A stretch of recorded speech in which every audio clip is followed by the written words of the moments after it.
Gasoline prices are up, and the markets are once again betting on rising oil prices.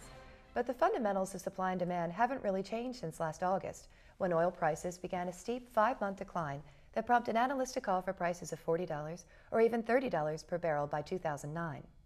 What has been driving that trend reversal, and what can traders expect in the coming weeks and months? Welcome to TFN's Smart Trading Action Alert. I'm Laura Cadden.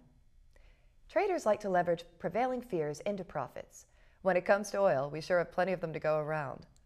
There are perennial favorites like the peak oil theory, as well as China's and India's increasing demand for resources. Short-term threats to supplies include a terrorist act in the Straits of Hormuz, weather-induced shortages as witnessed in the aftermath of Hurricane Katrina, and political upheaval in major oil-producing countries like Nigeria or in the Middle East. One of the contributing factors for recent price spikes, the port workers' strike in Marseille, the second largest oil terminal in the world, has been resolved. But the volatile situation with the British Royal Navy personnel being held in Iran had its effect. With political and social tensions affecting oil's production, processing, and delivery to global markets, will prices continue to rise, or will they again stabilize or even reverse trend? Joining me today is Christian DeHamer, publisher and founder of Gresser Special Situations Trading Information Service. He has held steadfast to a bullish outlook on oil, even as other analysts lost faith. So Chris, a few months back, you predicted, and I quote, that Iran would remain intent on causing trouble and rallying radical Islam. Now, the hostage-taking of the British sailors certainly seems to confirm this theory. With speculative capital, though, once again following this upward movement of oil, do you see specific opportunities for big gains for both traders and investors at this specific time? Oh, sure. There's I think your trend for oil is going to continue to be up for at least the next 2 years, as long as global GDP is 4.5%. Short term, there's a number of great ways to play oil. The more volatile it becomes, the happier I am, because the more chance I can make larger returns. And are you looking outside of the Middle East for these opportunities? Oh, well, there's three basic places I'm looking for unexplored oil. There's under the North Pole, due to the melting ice cap. There's in Somalia, which is one of the last places in North Africa that has oil. And there's deep water undersea exploration.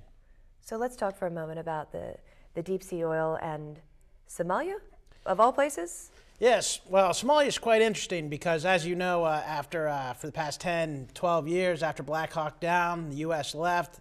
The large U.S.-based oil interest and really the large Western-based oil interest have left Somalia. But the truth is that Somalia has the same geography as Yemen and Saudi Arabia, and therefore has the expectation for a lot of oil. And in the deep sea, how much reserves are we talking about there? Extensive? Well, I mean, you know, there's obviously, if it's unexplored, it's unexplored. So you're talking about places where previous to now they've done some exploration, but mostly it's been off the coast. And so you're having these remote vehicles, remote operated vehicle, ROVs they call them, where they can either tow it behind a ship and then can do seismic activity. They can inspect pipelines, and that's one of the companies I'm looking at. So for these two scenarios, for the deep sea and the Somali, are we talking big oil interest here? Well, it's interesting. Both of these companies are kind of small. One's an Australian company, the one that's going into Somalia, and that's a fantastic stock. I'm still doing my due diligence on it, but I'll let you know more about that later. The other one's Subsea 7, the one that has the remote operation vehicles. They have $3.7 billion on their books, what's coming into them over the next 5 years. They just signed a $250 million contract with Brazil. Petrobras, the CEO of that company said they are getting a lot of bids. What they do is they rent out their submarines, their remote operation vehicles, and they get a lot. They're saying they get a lot of bids, and they're being very selective. So to me, that's incredibly bullish. They're growing about 25% a year, and most people have never heard of them. Oh, good to know. Good tip. Well, let's go back briefly to the melting polar ice caps. Well, is there a specific company that's going to exploit this idea? Well, yeah, I found a large cap company that's very good in operating in the Arctic and the high Arctic, and I think they're the best there is. They've been growing, again, 35% a year. I've written up a whole report on it. It's been in the news all over the place that glaciers are melting, the ice cap's melting. You know, Al Gore has everybody running scared. But whether it's produced by man or not isn't really the issue here. The fact is that it's happening. There's some reports that it's being caused by the sun. The sun, increases in power, then ice caps melt. So, but regardless of all the political issues, the fact is it seems to be happening. Well documented that the ice is melting.